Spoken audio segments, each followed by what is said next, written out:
गलतियां की थी, आज सुधारने का हमें वक्त आया है। तो मेरे भाइयों, जैसे कि आप जानते हैं कि पिछले कई सालों से हम यहाँ पे शहर औरंगाबाद के अंदर कुछ बेवकूफी की मुजाहरात चल रहे हैं, जिसके अंदर हम नौजवान बेवकूफ बनते जा रहे थे। आज अल्लाह ने फिर से हमें एक नया चेहरा, नया मौका अबू आसिम आजमी साहब की निस्बत में हमें डॉक्टर अब्दुल गफ्फार कादरी साहब को दिया है। और हम ये चाहते हैं कि और बुलाया, मुझे वहां पे तलब किया, डॉक्टर साहब ने कहा नहीं, अपने को काम करना है। तो ये छुपा हुआ चेहरा, ईमान में होते हुए भी छुपा हुआ चेहरा था। जबकि वहां से हमारे पास में बहुत कुछ हुआ और अल्हम्दुलिल्लाह हमने जो करना था कारगुजारी कर दिए। अबू आसिम साहब जो आपके लिए बेबाक तरीके से वहां पे लड़ते हैं, वो शख्सियत की मैं जितनी तारीफ करूंगा मैं कम है, क्योंकि औरंगाबाद से हमने जो भी काम लेके गए, हम कोई नामचीन लोग नहीं है, लेकिन जो भी काम मैंने लेके गया हूं अल्हम्दुलिल्लाह उनके एक फोन के ऊपर बंबई के अंदर वो काम को अंजाम मिला है मुझे। इसीलिए मैं समाजवादी पार्टी अबू आसिम आजमी साहब के साथ में पिछले टाइम कलीम भाई के लिए हम लोग गए, उन्होंने लब्बैक कहा, कलीम भाई ने हमने बिल्कुल जोरों शोरों से लड़ा। बस अल्लाह की मसलियत थी कि हमें कामयाबी ना मिल पाई, लेकिन आज आपके सामने हर चीज से मजबूत शख्सियत आपको अल्लाह ने मौका दिया है। हमने अभी तक जो भी 10 साल में जिनको देना था दिए और जो करना था हमने किए, लेकिन खुदा ना अभी समझो इस बात को, आप लोगों को हर चीज का पता है। मैं बस अपनी इतनी बात आपको सामने रख के आने वाली 20 तारीख को निशान साइकिल बटन नंबर 5, ये 5 को दबा के ऐसे फिक्स करो। डॉक्टर सामने बहुत थोड़े से वक्त में अपनी बात को रखूंगा। ये बातें आपके सामने रखना लाजमी है, जरूरी है, वक्त की जरूरत है। आपने देखा है कि पिछले गुज़िश्ता 10 सालों से डॉक्टर गफ्फार कादरी आपके मोहल्ले में भी मौजूद है, हर वक्त मौजूद है। चाहे कोई समाजी काम हो, चाहे कोई पुलिस स्टेशन का काम हो, या फिर इलेक्शन कार्ड के इंदराज के कैंप का काम हो। आपके संजय नगर में सबसे ज्यादा एनरोलमेंट के कैंप लगाए गए हैं, इसके सारे पब्लिक गवाह है कि नहीं गवाह?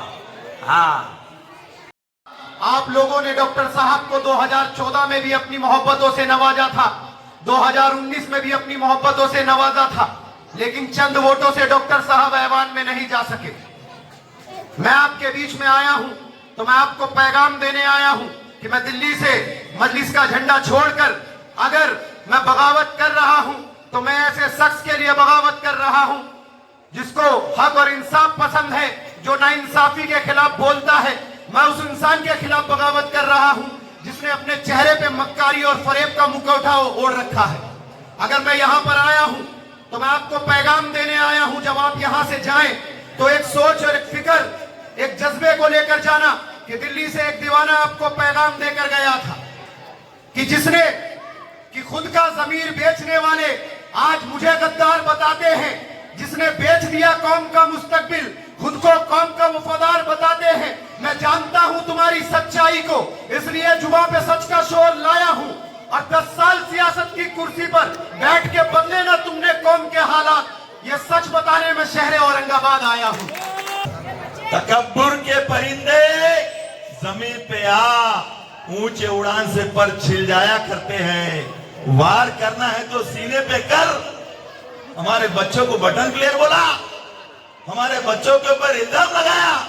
अरे नुमाइंदा वो होता है जो बच्चों की हिफाजत करता है, अगर गलती भी करता हूँ तो उसको छुपाना पड़ता। जा देख सीख अबू आसिम आजमी साहब से। मैं ऐसे ही 28 साल से पागलों की तरह, दीवानों की तरह अबू आसिम साहब के साथ घूम रहा हूँ, क्योंकि ऐसे लोगों को मैं इंसाफ दिला रहा हूँ और इंशाअल्लाह ताला मरते दम तक करूंगा। अस्सलाम वालेकुम। आज मैं आपके बीच इस इंतखाबी जलसे में मुखातिब हूँ। ये मेरे भाषण से पहले, मेरी गुफ्तगू से पहले एक बात मैं कहना चाहता हूँ कि मैं मोहतरम करीम कुरैशी साहब, हबीब कुरैशी साहब और इनके तमाम साथियों का दिल की गहराइयों से शुक्रिया अदा करता हूं। मैं इनका एहसानमंद हूं। पार्टी ने मुझे ठेंगा बताया, मेरे साथ नाइंसाफी की, मुझे 5 मिनट के लिए बात का वक्त नहीं दिया गया। बहरहाल इस मुश्किल हालात में इन दोनों भाइयों ने आगे बढ़कर मेरे कंधे से कंधा लगाकर इस जंग में साथ दिया। मैं इनका शुक्रगुजार हूं। दूसरी बात, मैं मशहूर आलम दीन महाराष्ट्र के नहीं, बैनुल-अक़वामी सतह के आलम दीन मौलाना मोहतरम अली जनाब सज्जाद नोमानी साहब का दिल की गहराइयों से शुक्रिया अदा करता हूं। आपको बता दूं, 2024 के पार्लियामेंट्री इंतखाबात में नरेंद्र मोदी ने एक नारा दिया था, अब की बार हम 400 से ज्यादा सीटें जीतेंगे। हमारे ये तड़पते हुए दिल रखने वाले आलम दीन, इन्होंने इंडिया गठबंधन बनाया। इंडिया गठबंधन बनाने में मौलाना मोहतरम सज्जाद नोमानी का नुमाया किरदार है। और आपने देखा कि अखिलेश यादव, आप पार्टी हो, राहुल गांधी हो या दूसरी पार्टियां हो, ये सब नरेंद्र मोदी को 240 पर सिमटा दिए। यही बात को आगे बढ़ाने के लिए महाराष्ट्र के असेंबली इंतखाबात में मौलाना ने इस फिक्र को आगे बढ़ाने के लिए कि हम समाजों में इत्तेफाक पैदा हो, फिस्ताई ताकतें, फिरका परस्त ताकतें, वो ताकतें जो भारत के संविधान को नहीं मानती है, वो ताकतें जो हिंदुत्व के नाम पर मुसलमानों पर, दलितों पर, आदिवासियों पर जुल्म करती है, उन ताकतों को सत्ता से दूर रखना है। इसीलिए मौलाना मोहतरम ने 288 सीटों पर उम्मीदवारों की तायीद की है। 17 सीटें ऐसी है जहां उन्होंने महाविकास अघाड़ी की तायीद नहीं की। औरंगाबाद मशरिक की जो सीट है उसमें आती है, चूंकि यहां पर समाजवादी पार्टी का मुकाबला महाविकास अघाड़ी से भी है, उनका कैंडिडेट बहुत कमजोर है। मैं एक बात और बताना चाहता हूं। मैं जब 10 मिनट के लिए मौलाना मोहतरम के पास गया और उसके बाद 3-4 बातें मुझसे कही, 2-3 मिनट में उन्होंने एक बात कही कि डॉक्टर साहब, मेरी ये उम्मीद और तवक्को है कि जो आदमी एमएलए बनता है वो अपनी कौम और मिल्लत से दयानतदार, ईमानदार और सच्चा रहे।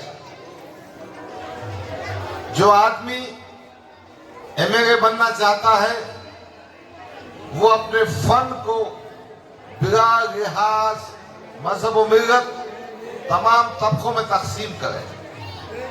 जो आदमी एमएलए बनना चाहता है वो इस बात को खास तौर पर समझे कि ये देश की एकजुटती, आपसी भाईचारा बहुत अहम है। हमको नफरत की दीवारों को गिराना होगा। मैं सलाम करता हूं मौलाना की इन बातों को कि आज हिंदुस्तान गंगा जमुना तहजीब का मजहब देश है। यहां दलित भी बसता है, यहां हिंदू भी बसता है, आदिवासी भी बसता है और अहले ईमान भी रहते हैं। यकीनन मस्जिदों पर लाउड स्पीकर रहेगा, मंदिरों में घंटियां बजती रहेगी, बुद्ध विहार में अपनी इबादतें होती रहेंगी। यही देश की खूबसूरती है। मौलाना मोहतरम इस बात को मानते हैं और जानते हैं। मैं आपके बीच बटन दबाकर समाजवादी पार्टी को कामयाब कीजिए, आपकी उम्मीदों को कामयाब कीजिए। बताइए कि आप जिंदा कौम हैं, जिंदा कौम रहेंगे। आप सबसे यही गुजारिश, शुक्रिया, खुदा हाफिज, अस्सलाम वालेकुम। हमारे बीच है जनाब हबीब कुरैशी साहब, इस्तकबाल किया जाएगा। अब्दुल रऊफ साहब समाजवादी पार्टी से आए हुए, इनका इस्तकबाल किया जाएगा। फैसल खान साहब शहर सदर, इनका इस्तकबाल किया जाएगा। बब्बू मुल्ला साहब का इस्तकबाल किया जाएगा। हाजी मजीद साहब का इस्तकबाल किया जाएगा। एमके मुस्तफ़ा साहब का इस्तकबाल किया जाएगा। मुन्ना भाई का इस्तकबाल किया जा रहा है। प्रोफेसर सोहेल जलील साहब का इस्तकबाल किया जा रहा है। और आए हुए दिगर मेहमानान का डॉक्टर अब्दुल गफ्फार कादरी साहब की जानिब से खुसूसी इस्तकबाल किया जा रहा है। आप तमाम हमारे बीच आए, इस जलसे को कामयाब किए। हम आप तमाम का डॉक्टर अब्दुल गफ्फार कादरी साहब की जानिब से, समाजवादी पार्टी की जानिब से तहे दिल से इस्तकबाल करते हैं। आप तमाम का बहुत बहुत शुक्रिया अदा करते हैं। कलीम कुरैशी साहब का इस्तकबाल किया जाएगा। हबीब कुरैशी साहब का इस्तकबाल किया जाएगा। माजिद साहब का इस्तकबाल किया जाएगा। बब्बू मुल्ला साहब का इस्तकबाल किया जाएगा। एमके मुस्तफ़ा साहब का इस्तकबाल किया जाएगा। अब्दुल रऊफ साहब समाजवादी पार्टी, इनका इस्तकबाल किया जाता है। फैसल खान साहब